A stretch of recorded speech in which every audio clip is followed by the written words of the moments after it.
ረመዳን እንግዲህ ቤተሰቦች እንዴት ናችሁ? እንደምን ዋላችሁ? አልহামዱሊላህ ተምጢጥ ነው በተምጢጥ ነው የሚገርምህ የማል ቁርአን ቤተሰቦች ድል ነበር አምልጦ ኦኬ እንደሱ ይኖር ተበቃ እኔም አልፎ አልፎ ኸሚስ ያዳልጠኛል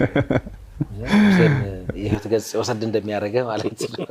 እኔ አብሮነት ከጀመረ ጀምሮ ኸሚስ ነው ያዳልጠኝ አይደል እየተመለሰ እንጂ መርሐባ የተወደዳችሁ ተመልካቾቻችን እነሆ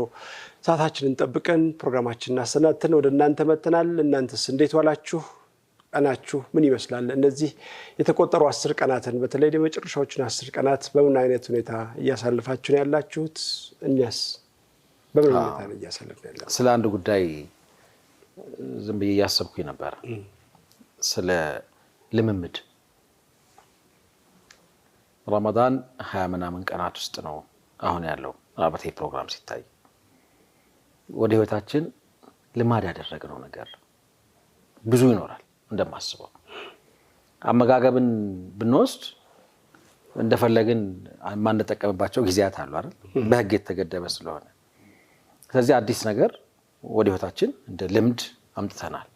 ሌሎችንም ነገሮች ማንሳት እንችላለን ቁርአን ጋር ያለን ተአሙል ከስከዛሬዎቹ ጊዜያት በእርግጠኝነት ጨምሯል በእርግጠኝነት እንደዛ ማሰብ ስለምንችል ዚያራ አለ እዚህ ውስጥ ዱዓ ማድረግ አለ እስትግፋር ማድረግ አለ ማአት ነገር አለ ደግሞ አላህ ለሰጠው ሰው የእጅ መዘርጋትም ይኖራል ይገራል ሁሉም ነገር አው በሰደቃው በብዙ መንገድ